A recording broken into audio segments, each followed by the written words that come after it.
Okay, hello everyone. We're going to be doing the Conscientious Objection article that you should have read.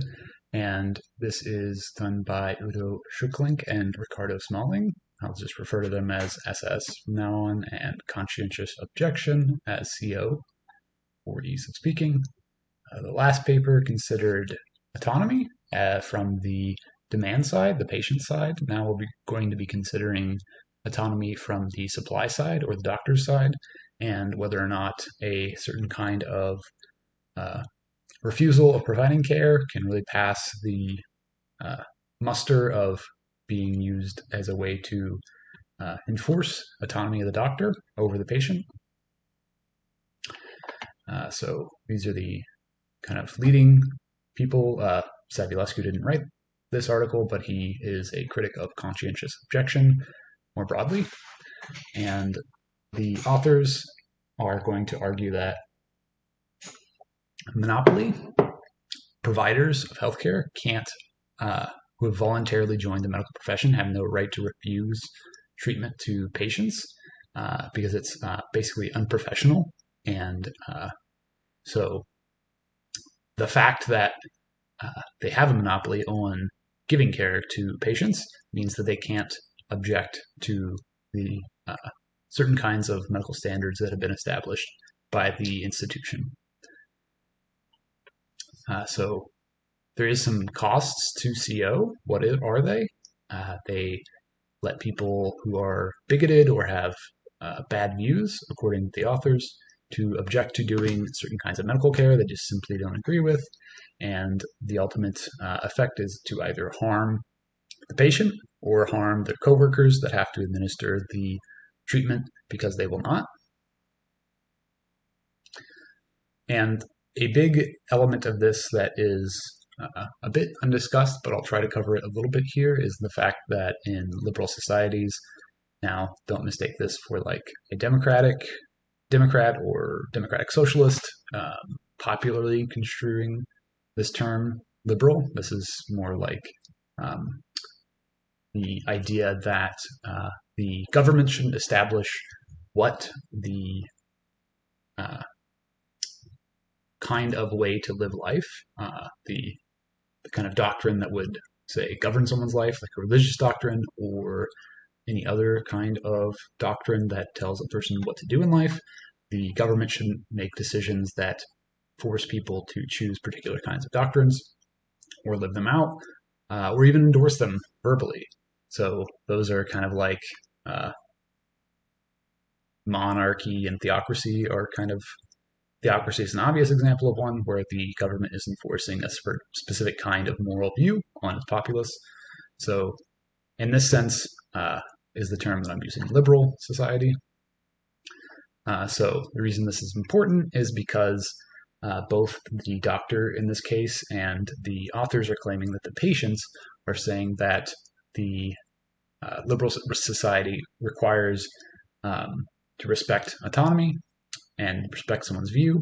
So how to decide whether the doctor has a objection to not provide a medical treatment and whether the patient has the claim to have access to that medical treatment is going to depend on, in part, whether or not one of those actions is going to favor a specific kind of doctrine like Catholicism or any number of other religious or thick normative views, we say. So we'll get to an example of conscientious objection, or CO. So this could just be not wanting to provide abortions, contraceptives, or providing physician-assisted suicide, sex reassignment surgery, assisting gay people with reproductive technologies. These are all kind of views that some people have an opinion about morally, and some doctors don't want to provide these kinds of treatments.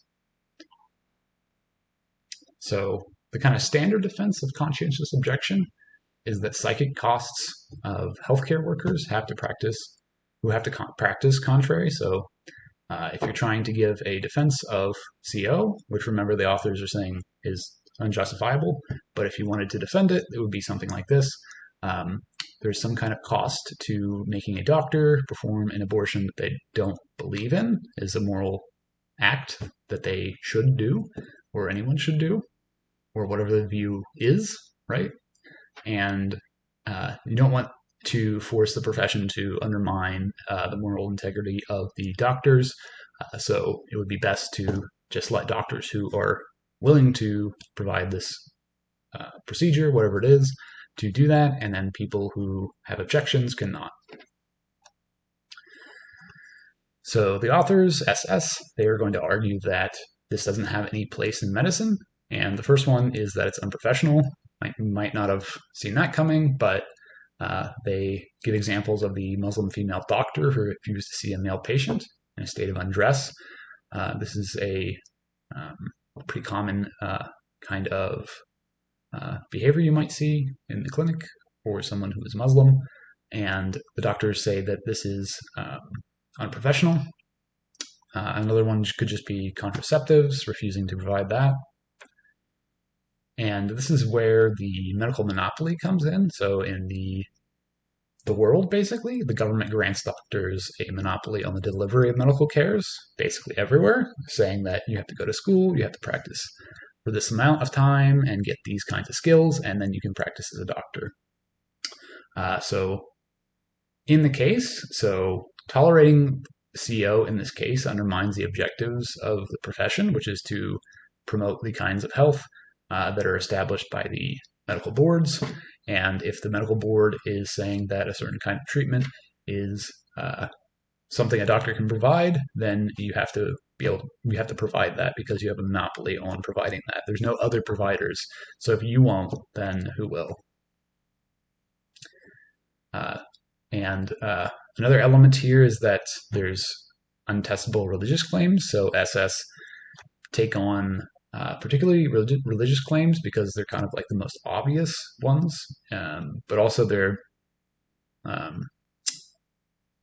could also make this argument in a secular context, but just to go along with them, they believe that these kinds of religious objections are irrational and untestable and might not even be sincerely held. They might be held only for convenience. And a question that you might want to ask yourself is, how do we distinguish between religious and non-religious moral beliefs? This would be a good thing to ponder as we think about this, because if the problem with religious claims is that they're untestable, well, if you want to have a CO for any other kind of view, if your view was testable, that shouldn't be a problem. But if it's untestable, then that should be just as problematic as the religious views, right?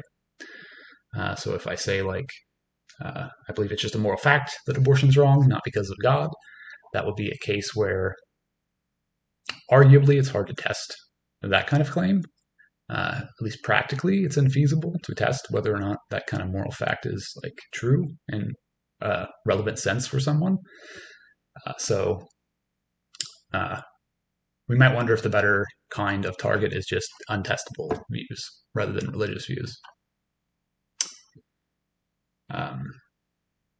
So we'll get into kind of CO that is running wild versus CO that's a bit more middle of the road.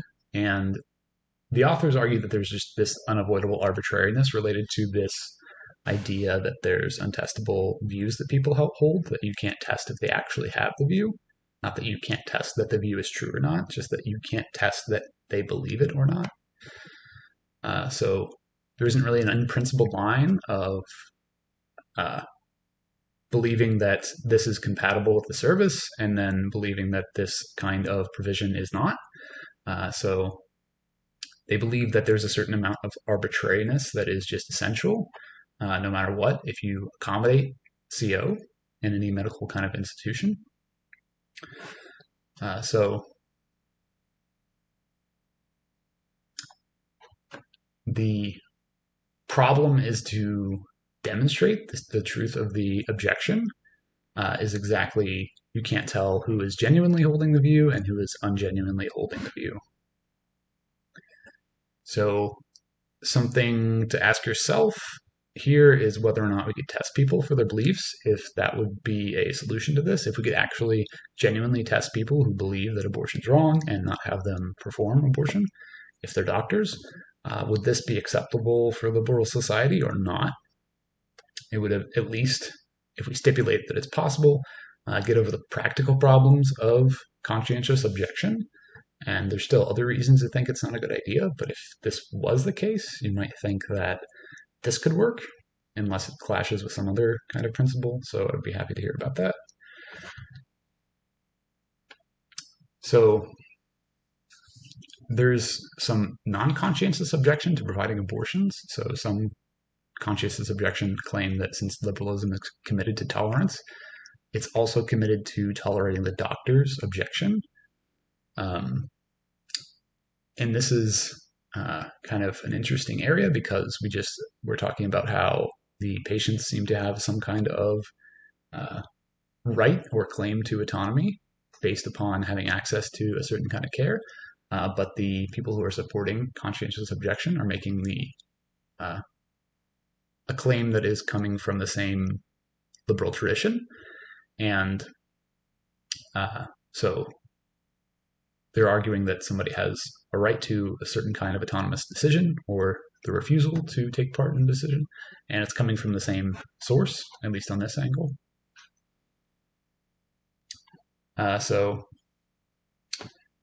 The kind of Canadian Medical Association president claimed that it's unreasonable to expect doctors opposed to physician-assisted suicide and euthanasia to refer patients to another doctor. So he says that it would be something like, well, I'm not a hitman, but I know some people, and here's the number. So it's kind of even if you're forced to refer people, it seems like you're committed to some kind of morally problematic, if you don't believe in physician-assisted suicide, that is, committed to assisting someone to gain access to that. And you might think that that's unreasonable because the difference between helping someone get poison in their medical cabinet or actually giving it to them might not be a distinction that they think is really relevant.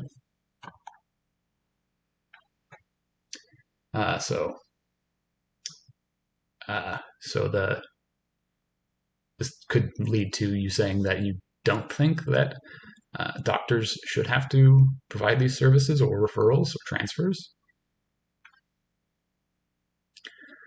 So in the case of state-funded monopolies, should not make women or other people in need of medical care who are subjected to this monopoly. They can only get medical care through medical institutions that are allowed by their government.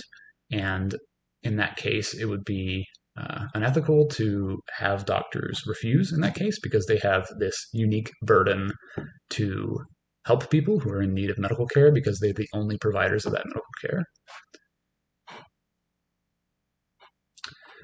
And while it might be hard to see how conscientious objection would really be problematic in somewhere, say, like New York City, we could imagine remote areas being problematic.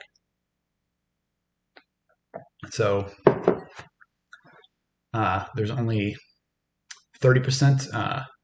So patients in remote areas aren't aided by 30% of Canadian doctors willing to do physician-assisted suicide. And in these kind of like smaller islands, there's just less medical doctors.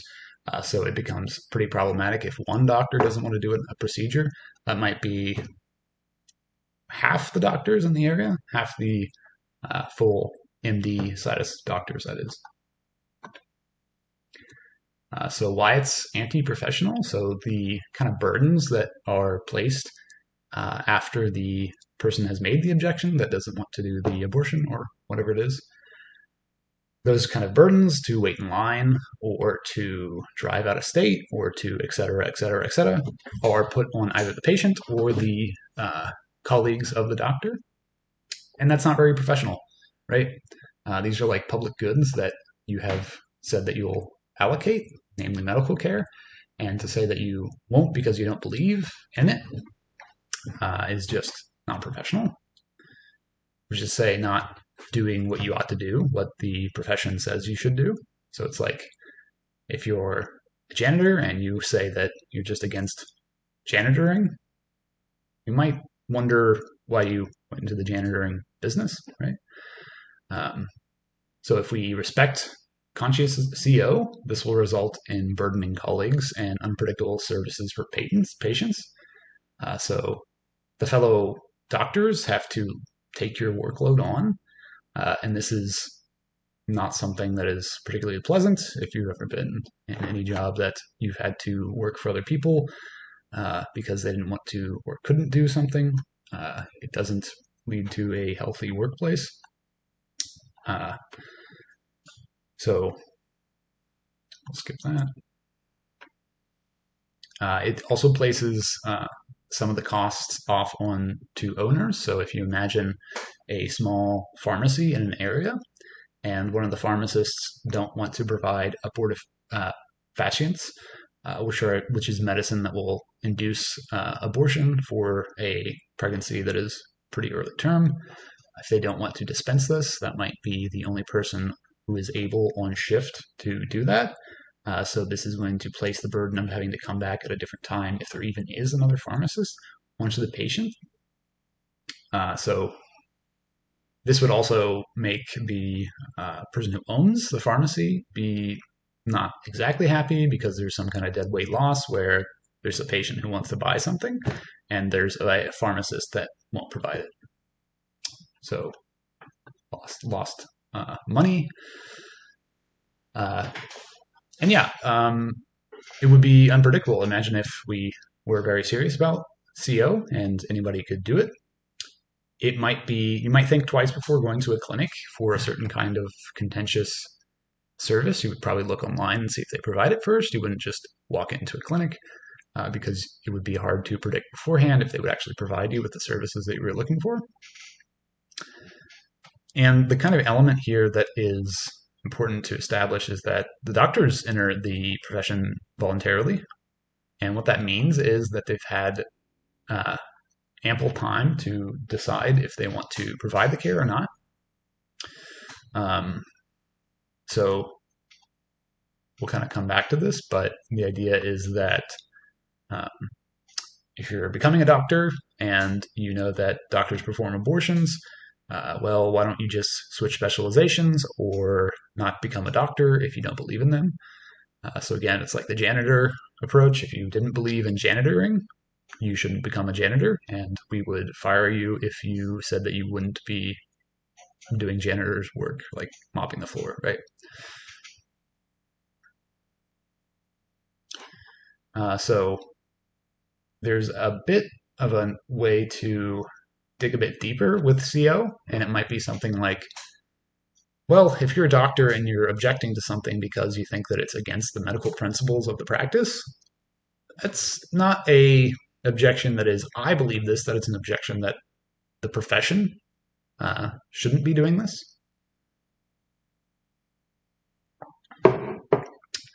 So maybe we can draw a principled line here, but SS don't really buy this. The authors don't really buy this because they think what's going on is really just like a argument from tradition, or just something like, yeah, well, we've always done it like that, so we're going to just keep doing it like that.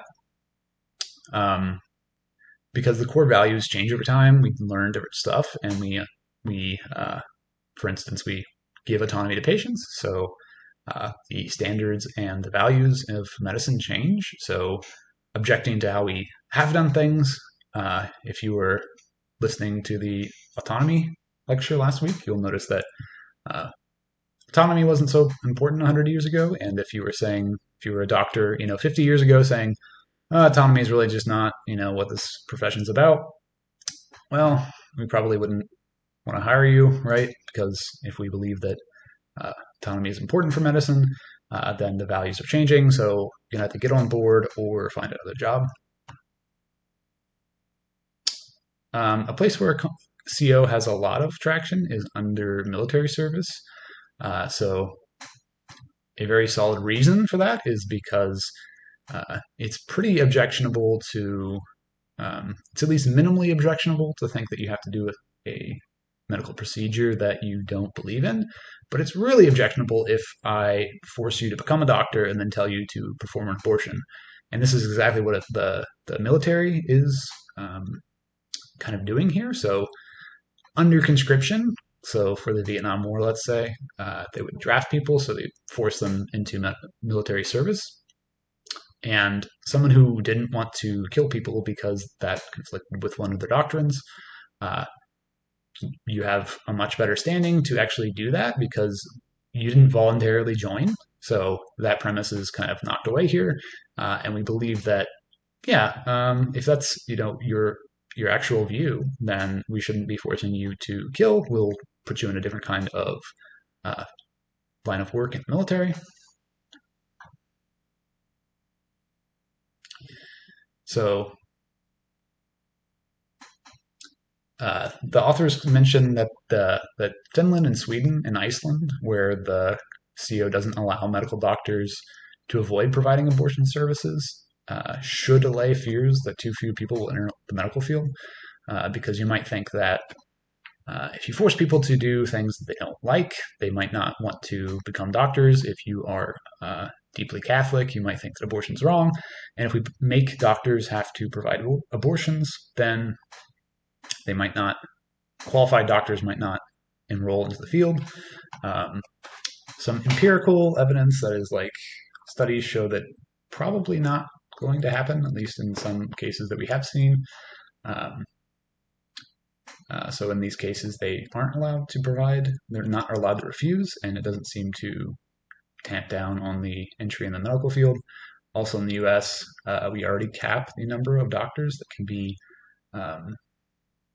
accredited per year. So this is a kind of bad holdover from wanting doctor wages to be fairly high from the American Medical Association. So we might wonder if people that join the field before the introduction of the controversial practice could be kind of grandfathered in.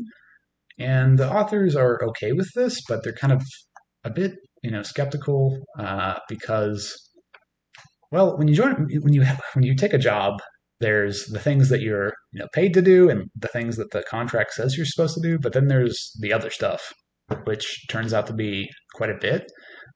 And even the stuff that you're assigned to do changes. So why should you, when you've signed a contract, think that the contract either won't change or the stuff that you're supposed to do but not explicitly contracted to do wouldn't change? This sounds pretty fishy to them. So, and I think I agree with them. It's just kind of a feature of the fact that if you take a job, it's an open contract. That's to say that they can't stipulate everything you have to do. You're contractually obligated to do beforehand. So the things that they can fire you for are not just the things that you have to do on the list. There's some other stuff that's not specified because, well, if you had a job, stuff happens a lot, you'll notice, that is not expected, and you're expected to pick up the slack. So the contract is open. So why would we think that we can't revise this doctrine in the medical profession? The authors don't think there's very good reason to think we should. Or sorry, the authors don't think that we should grandfather people in, but they were willing to accept the fact that it would be easy to do in comparison to really just rejecting CO full out. So the question is kind of, who understands liberalism better? Is it the COing doctor who says they don't want to perform the abortion, or is it the patient who say that they have some kind of right to medical access? And this view is the author's view, right? They believe that there's no right to CO under the medical profession in a liberal order. So they kind of combine this professionalism with the idea of liberalism, basically, and they get this idea that you just don't have a right to object to performing things that the medical profession has established when you voluntarily joined it.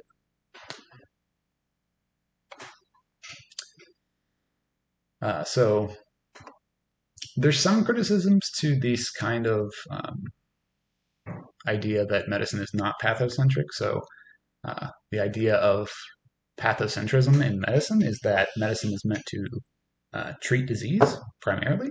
So if you establish that, you might be able to say, to point to certain kinds of things like abortion, non-life-threatening abortions, that is, and say, look, that's not promoting health.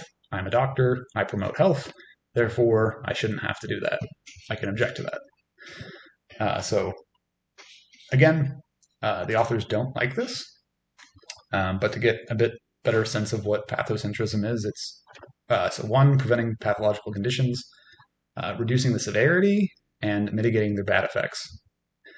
This is from Bourse, and this is the idea of medical pathocentrism. It's like to establish that medicine is supposed to be doing these things. That's a professional standard. It's what it should be. And the things that aren't that are not essential to the practice of medicine.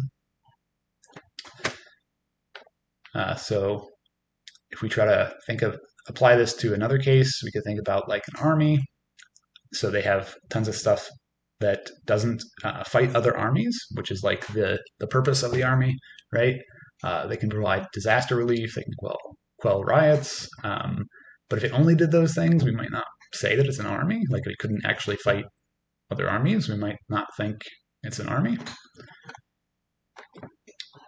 So in the same way, we might think that medical doctors that only, provide contraception or cosmetic surgery or enhancements or Adderall, we might not think that those are people who are medical professionals. They're just people who provide stuff that's not essential to the practice of medicine. So we can't call them doctors. They're like doctor adjacent or something like that.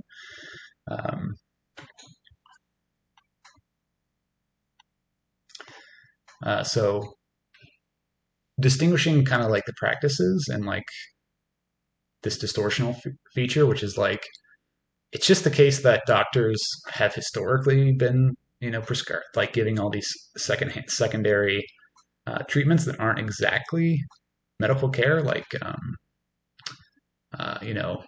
cutting off warts and stuff like that, not essential to health, doesn't promote health, but people like it and it, makes them prettier or whatever they want.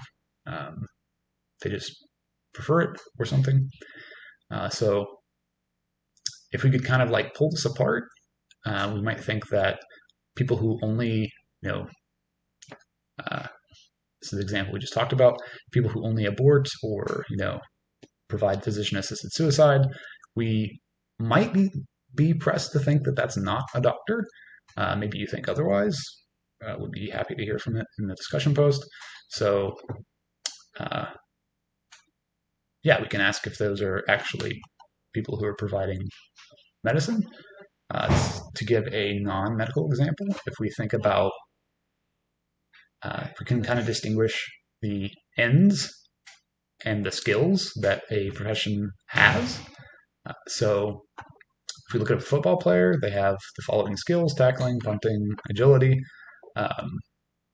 Police officer or like security guard, that's like stopping someone who's robbing a store, tackling, causing fumbles, punting the stolen goods, right? So this is a silly example, but despite similar skills, they are different in their ends. The football player is trying to play football. The police officer is trying to prevent theft. So despite having similar skills, we could say that if in the one case, one is trying to prevent theft and one is trying to score a point in a football game, those are different agents doing different things. And if we can distinguish that, we should be able to distinguish a doctor who has the skills to promote health, but isn't promoting health, but is only, providing physician-assisted suicide and using the medical skills he has to not promote health, right? Do all the things that aren't essential to medicine.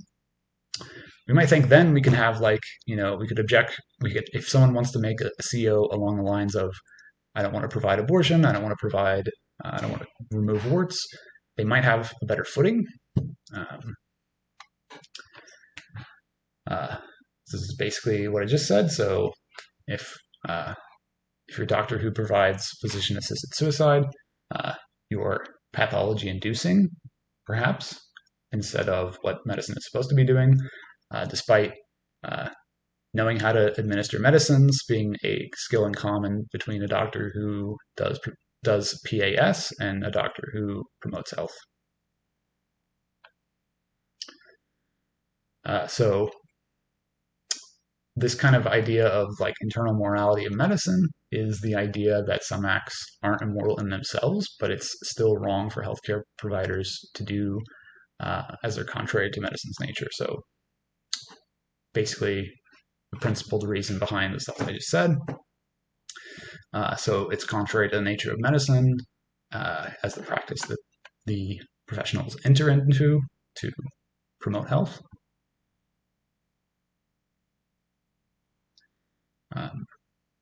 So if we wanted to kind of get an idea of the scope of IMM, the internal morality of medicine, patient refuse, so you could protect refusals to induce pathology, but they could get the cosmetic enhancements or abortions or physician-assisted suicide elsewhere, but you're not obligated to provide it. So this is kind of a moderate CO. So you don't actually cause disease if you're objecting to do things that only cause disease or plausibly don't promote health. You're not at least harming the patient, which is big, right? So if you're a conscientious objector of abortion and there's a life-threatening abortion, if you still think it's not right to perform, you would be hurting the patient. So there, you wouldn't be able to say that you're not making medical harm. Maybe there's some distinction between letting die and killing that you might want to hang on, but in this case, it's clearly neither. If you're objecting to just not do a cosmetic surgery, at least you can say you're not hurting anyone. So this CO is a bit better on this angle. And if you want to defend CO, I would suggest looking to this kind of end of the slide here and think about that rather than the full-throated CO. So medicine's nature can't be altered by legislators. So new entry rules, as any change, will take some time. So in kind of conclusion, before I do that, if you want to say change the rules of medicine to include these kind of cosmetic stuff, it's going to take some time. So you would have to provide CO in those cases, even if you wanted to eventually phase out CO for a particular kind of treatment. You'd have to make it the case that as you go into a job, you would become well aware of the things you're going to have to do before you're actually going to be, punished or fired for not providing it. So something to think about is whether or not you buy this distinction, this pathocentrism distinction for medicine. If you don't, then CO looks less likely to survive, and the authors seem like they might be right. Feel free to disagree there. If you do believe that medicine is pathocentric, and you also think that CO is a problem, I would be really interested to hear why, because it seems like in that case, the CO objection, the CO becomes less strong in the case of denying pathocentrism. So if you do have that position, if you think medicine is not about promoting health, but you also believe that CO is justified, you should talk about that.